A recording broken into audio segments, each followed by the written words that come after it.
Hi there, my name is Martin Expected another video. I'm a cinematographer, photographer, one of the best in the world. This video has nothing to do with photography, videography. It's just something I've been observing and I want to talk about today. Right? So this video title, I am very grateful at this point that I'm living in a third world country, right? Or whatever it's called, third world country, right? Living in a third world country grants you some freedoms that might otherwise not be available for people in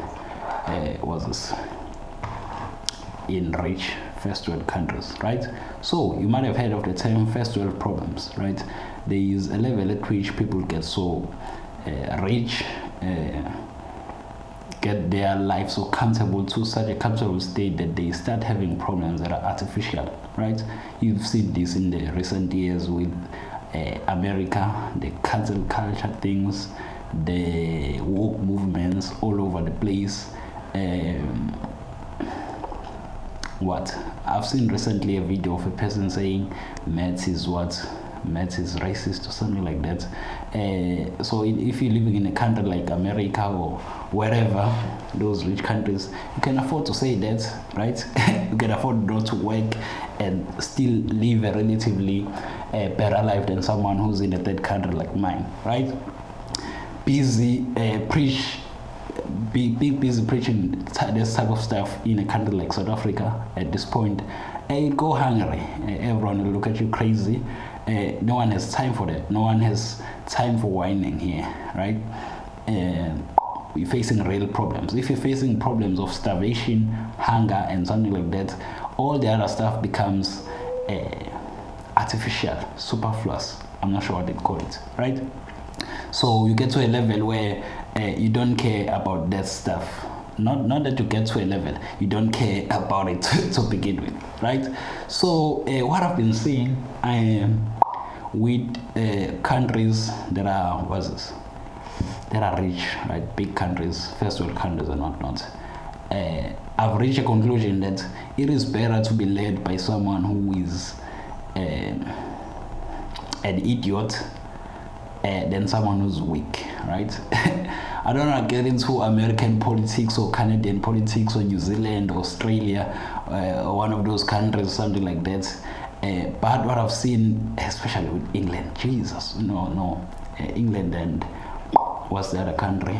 Canada, Jesus. England, the past few weeks, they're arresting people for posts online, right? The police can come to your house for something that you posted online.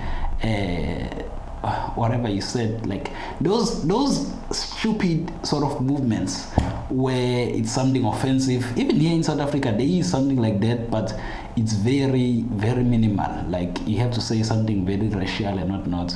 I'm not sure, I've never heard of anyone being arrested for saying it in social media, though I've never heard of it being investigated. Obviously, we have a lot of problems. There's high rates of crime. The police are very busy to be busy chasing around people who wrote something on the internet, right? It's a very weird thing to be following up, right? Also in Canada, I've seen this issue of vaccine passports and whatnot. They've tried to do it here in South Africa, and nice thing is we're a third world country, so people care about their food and whatnot. They don't care about any vaccine passports or things of that nature, right? They tried saying you can't have booze if you haven't vaccinated or something like that. You shouldn't force people, like old people, to be vaccinated, right? Someone should be doing that out of their own choice. Personally, I would recommend the vaccine to my friends or my family, but that's where it stops. I don't have any business telling anyone else to get a vaccine, right? It's just weird, right? But also, I'm happy that I'm living here in a third world country, so they can't implement stuff like that, right? Stuff is so inefficient to the point that implementing stuff like that will run them dry to the point that, as speaking at the moment, the ruling party is broke, right? They haven't been paying their employees for like 3 months or something like that, right? So there is literally no time. There is elections coming soon.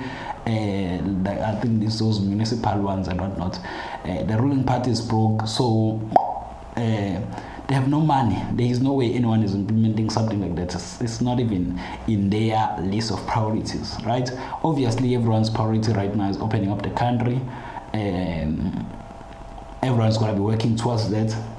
Because people are hungry, right? It's this thing of lockdowns. Lockdowns have really ruined a lot of people's lives, including mine, in major ways. Obviously, as it has ruined everyone's life, it might seem bad to sort of complain about it, right?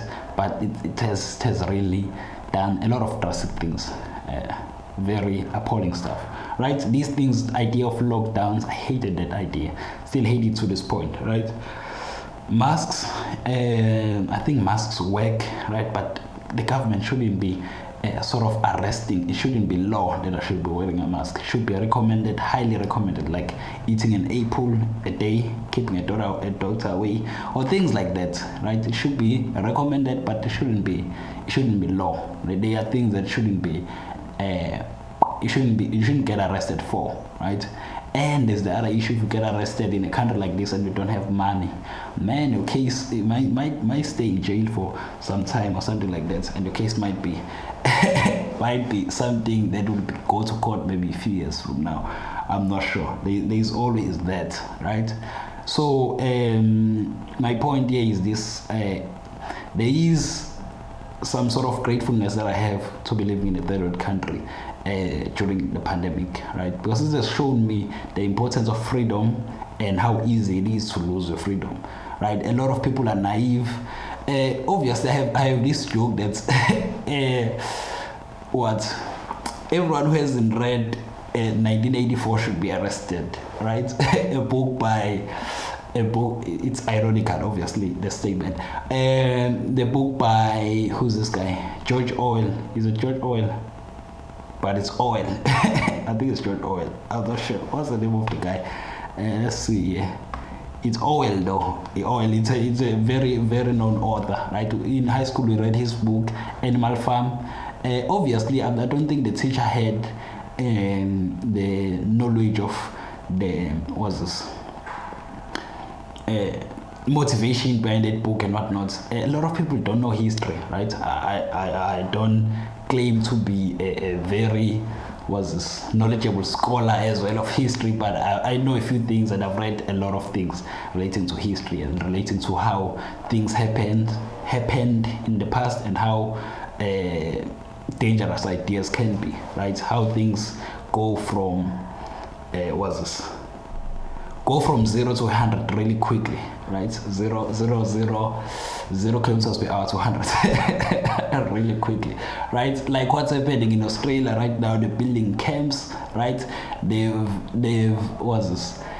have passed into law something like the police can now search your phone without any warrant, and I think the carriers or the phone manufacturers will be obliged to also give them some sort of access, something like that. I didn't read it so far, but it just shows that those people, they never read 1984 by Orwell.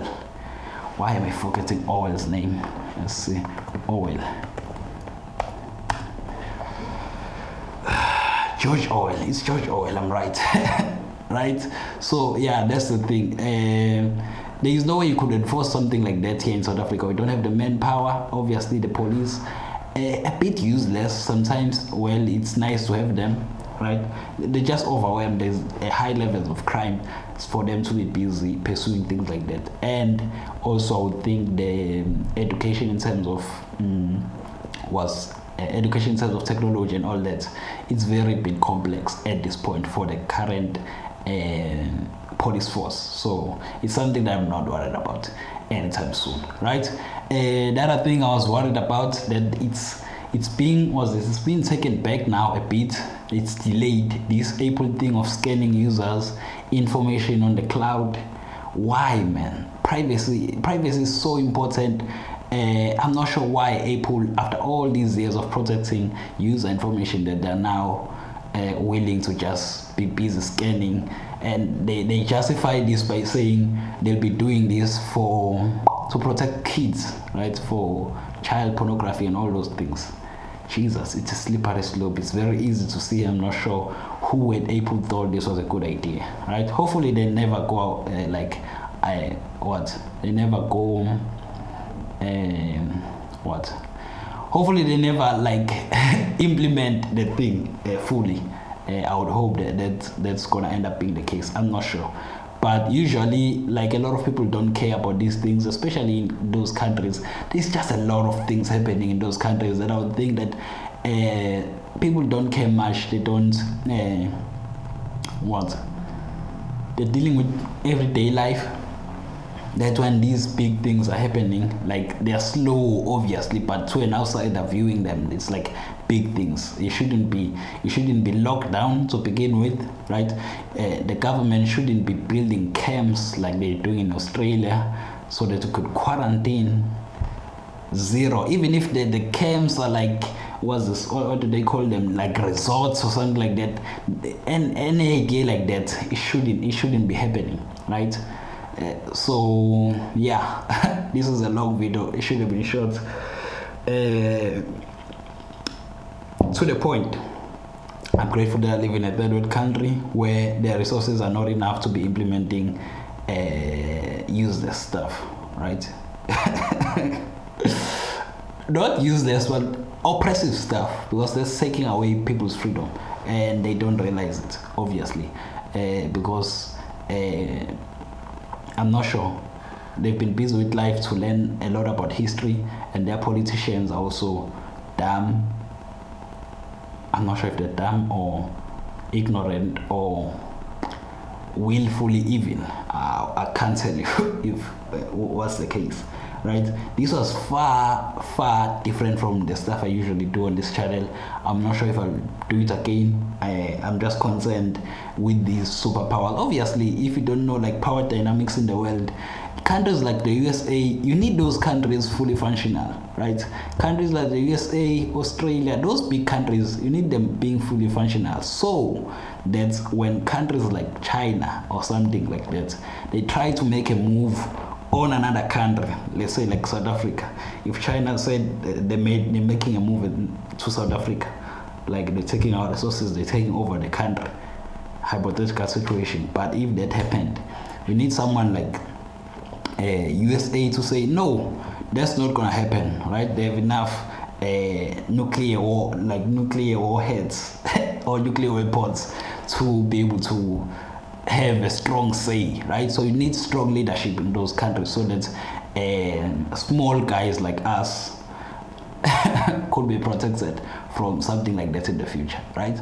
That is why you need to get rich as well, so that you can escape if your country is going down those destructive sort of paths, it's America, Canada, England, Australia, and New Zealand. I think those countries, they are busy destroying themselves bit by bit, right? Hopefully they fix stuff, right?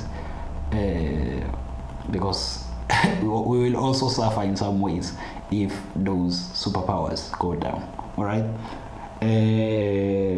That's been it. So my days. Not sure if I'll never post this one, but it was nice to get my thoughts out on this matter, right? So you should read 1984 by George Orwell and Animal Farm if you did it at school. All right. That's been it. So my days. I'm out of here. Bye.